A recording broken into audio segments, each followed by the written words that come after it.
विद्यार्थी मित्रांनो, याच्या अगोदरचा व्हिडिओ तुम्ही पाहिला असेल.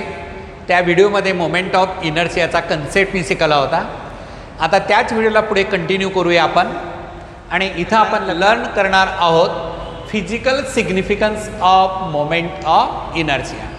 Physical significance of moment of inertia. To study the physical significance, what is the physical significance? What is the importance? What is the importance of moment of inertia? Meaning of the term moment of inertia. To study the physical significance of moment of inertia, let us consider a body of mass m. Let us consider a body of mass m acted upon force causes to produce the acceleration. According to the Newton's second law of motion, force on a particle of mass m is given by F is equal to m into a. F is equal to m into a according to the Newton's second law of motion, already learned in 11. Now, if the body is set into rotational motion, what is the cause of rotational motion? When body performs the rotational motion, the external torque acts on the body. The external torque acts on the body which causes to produce the rotational motion. External torque acts on a body which causes to produce the rotational motion. The external torque produces a rotational motion of the body. Let us learn the torque is equal to, what is the formula of the torque? Magnitude of either force and perpendicular distance between two forces is the torque. And in rotational motion, torque on a body, in a rotational motion, torque on the body is to be calculated in the next article, and that is the torque on a body produces the rotational motion, and torque is denoted by the symbol tau, and tau is equal to I into alpha. What is I? Moment of inertia of a rotating body, and alpha, angular acceleration of the body. Angular acceleration of the body. And so therefore here this is the equation second, and from this equation first and second we compare, that is in a linear motion force is equivalent to torque in rotational motion. In a linear motion force is equivalent to torque in rotational motion. And here linear acceleration is analogous to the angular acceleration. Linear acceleration is analogous to the angular acceleration, and therefore mass in linear motion is equivalent to moment of inertia in rotational motion. Moment of inertia in rotational motion, and this is the physical significance of moment of inertia. And now here the moment of inertia not only depends upon total mass of the body, but it also depends upon distribution of mass about the given axis of rotation. Many times a question asked to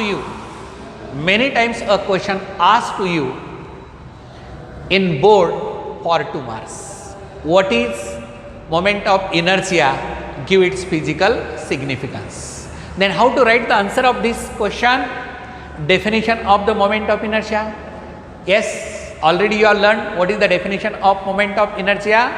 Moment of inertia of a rotating rigid body about the given axis of rotation is defined as sum of the product of masses of each particle and square of the distance from axis of rotation respectively.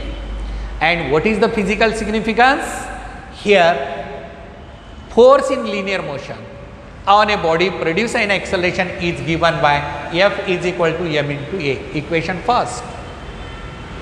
In a similar way, when a torque acting on a body produces a rotational acceleration alpha and moment of inertia I is given by tau is equal to I into alpha.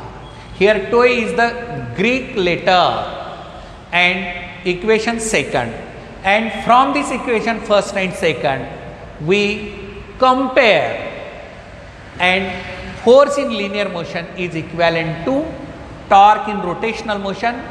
Linear acceleration is analogous to the linear motion. Linear acceleration in linear motion is analogous to the angular acceleration in rotational motion, and therefore role of mass in linear motion is equivalent to moment of inertia in rotational motion. Moment of inertia in rotational motion. Moment of inertia in rotational motion. And so this is the physical significance of moment of inertia. Now we learn some of the additional points for NEET, JEE and CET. So therefore here additional points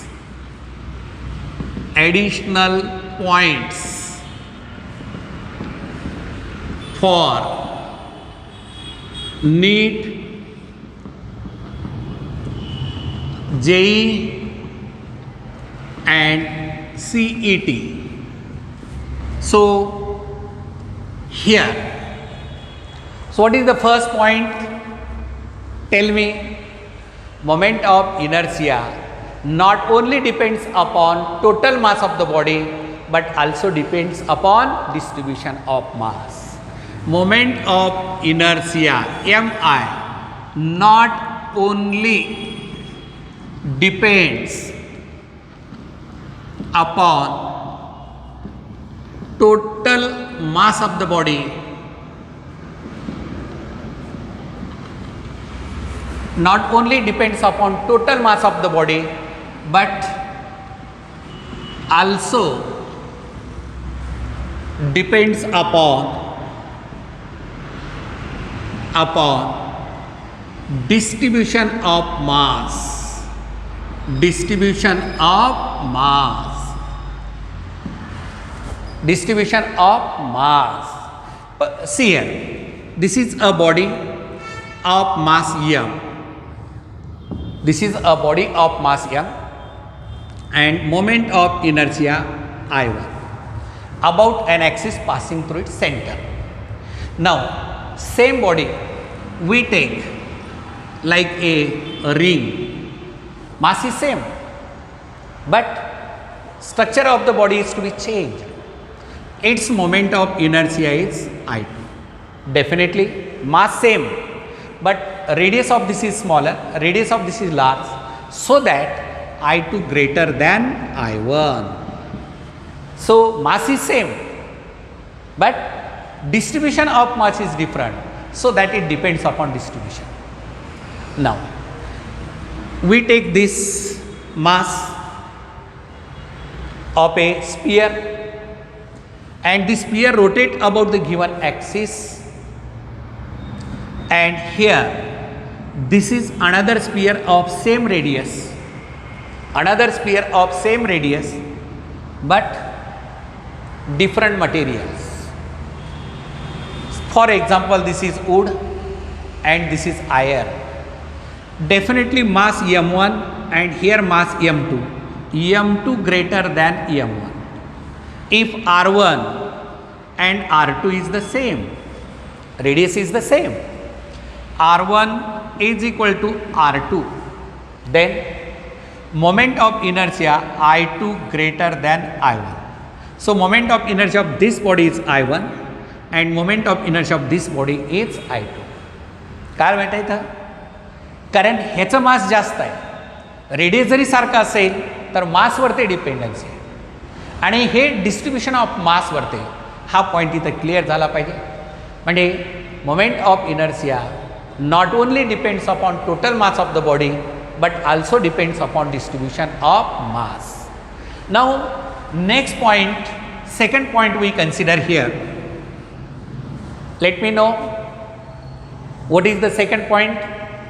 If a body is of size and its size is increased or decreased, keeping mass constant, mass is same but size of the body either increased or decreased, then the moment of inertia of the body increases or decreases. Increases or decreases because distribution of mass changes. Distribution of mass changes. Therefore, moment of inertia depends upon size and shape of the body. Shape of the body depends upon size and shape of the body. त्या बॉडीच्या size आणि शेपवरती सुद्धा dependency आहे. तिसरा point काय असेल बेटा? Power moment of inertia. Third point, the moment of inertia is it depends upon temperature. Temperature is the condition. If we heat the body then its expansion takes place, and due to the expansion moment of inertia increases slightly. So therefore moment of inertia depends slightly on temperature. Moment of inertia depends slightly on temperature due to the expansion. Due to the expansion. आता पाहिजे fourth point तुम्हाला काय एक्झाम्पलमध्ये fourth point. आता मी एक काय घेतो, असा एक रॉड घेतला. या रॉडला आपण रोटेट केलं. कुठून? Axis of rotation passing through its centre. आणि परत या रॉडला ए पॉईंटमधून ॲक्सिस ऑफ रोटेशन पास केलं आणि रोटेट केलं. परत याच रॉडला बी पॉईंटमधून ॲक्सिस ऑफ रोटेशन पास केला आणि त्याचा मोमेंट ऑफ इनर्शिया काढला. तर बेटा इथं काय असेल? आता हा I moment of inertia, I A moment of inertia, I B moment of inertia. तर काय असेल या तिन्हीमध्ये रिलेशन विचारलं एक्झाममध्ये. तर बेटा आय एचा जेवढा आहे तेवढाच आय बीचा आहे, परंतु आय ए आय बी हे दोन्हीचाही moment of inertia greater than I. सेंटरमधून पास झालेला आहे. इथून डिस्ट्रीब्युशन ऑफ मास जास्त आहे एंडला, म्हणून काय असेल? I A greater than I, I B greater than I. अशा टाईपचे छोटे छोटे प्रॉब्लेम. आता हा याच्यातला एक पॉईंट झाला, याला आपण पहिला पॉईंट असं म्हणू. आता दुसरा पॉईंटमध्ये काय सांगतो मी? समजा या रॉडला मी काय करणार आहे, हा रॉड जो आहे याला थोडंसं चेंज करतो बेटा. ए पॉईंट आहे, I A moment of inertia. नंतर मी काय करतो, आय बी म्हणू आपण, हे बी पॉईंट आहे, रोटेट झाला आपण, परंतु सेंटरपासून अर्धा मी काय केलं याला आयर्न. अर्धा पार्ट जो आहे ना तो आयर्न लोखंडाचा रॉड अर्धा ठेवला आणि इकडचा जो रॉड असेल हा वूड रॉड केला, वूड रॉड केला. आणि याला मी अबाउट ए ॲक्सिसला रोटेट केलं, त्यानंतर अबाउट बी ॲक्सिसला रोटेट केलं.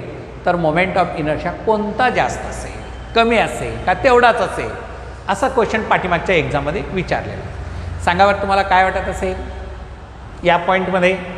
की अनेक विद्यार्थी I is equal to I B म्हणतात आणि काही विद्यार्थी I B greater than I A म्हणतात. कशामुळे म्हणतात? त्याला काही लॉजिक असलं पाहिजे. तर बेटा इथं काय येतं? I A greater than I B. कशामुळे रे? या ॲक्सिसपासून ही बी पार्टिकल लॉंग डिस्टन्सवरती आहेत, डिस्ट्रीब्युशन ऑफ मास, म्हणून मोमेंट ऑफ इनर्शिया जास्त आहे. आणि या ॲक्सिसपासून हे पार्टिकल जवळ आहेत, लाईट पार्टिकल लॉंग डिस्टन्सवरती आहेत, म्हणून मोमेंट ऑफ इनर्शिया एचा ग्रेटर दॅन बीला झालेला आहे. मोमेंट ऑफ इनर्शिया एचा ग्रेटर दॅन बी. असे छोटे छोटे पॉईंट असतात ज्याच्यावरती थोडं विचार करावा लागेल तर आपल्याला ते क्लॅरिटी कळते, नाहीतर योग्य अंदाजे असं चालत नाही. तो बेसिक कन्सेप्ट आहे, डिस्ट्रीब्युशन ऑफ मासचाच हा कन्सेप्ट आहे आणि तो क्लिअरली तुम्हाला इथं लक्षात आला पाहिजे. आता पहा नेक्स्ट 5th पॉईंट. आपण इथं 5th पॉईंटचा विचार केलात काय असेल ॲडिशनल 5th पॉईंट. तर तो एक एक्झाम्पलचा पार्ट आहे, नेहमी एक्झामला विचारलेला आहे. अशी एक रिंग आहे बेटा. ही पहिली रिंग ॲल्युमिनियमने तयार केलेली, दुसरी रिंग आहे फेरस आणि तिसरी रिंग आहे ॲल्युमिनियम. इथून ॲक्सिस ऑफ रोटेशन पास झालेला आहे. या सिस्टीमचा मोमेंट ऑफ इनर्शिया आपण I1 घेतो. आता परत आपण काय बदल केला पहा. तीच रिंग पहिली जी आहे ते क्रम बदलला. इथून जे पास झालेलं आहे ही ॲल्युमिनियमच्या ऐवजी फेरसची घेतली मी आणि दुसरी रिंग घेतली कोणती फेरस होती ती ॲल्युमिनियमची घेतली आणि तिसरी रिंग जी घेतली मी ती परत फेरसची. या सिस्टीमचा मोमेंट ऑफ इनर्शिया I2 घेतला. काय घेतला I2. सांगा बरं मला आता इथं I1 greater than I2, I1 is equal to I2 और I1 लेस दॅन I2. काय असेल आन्सर.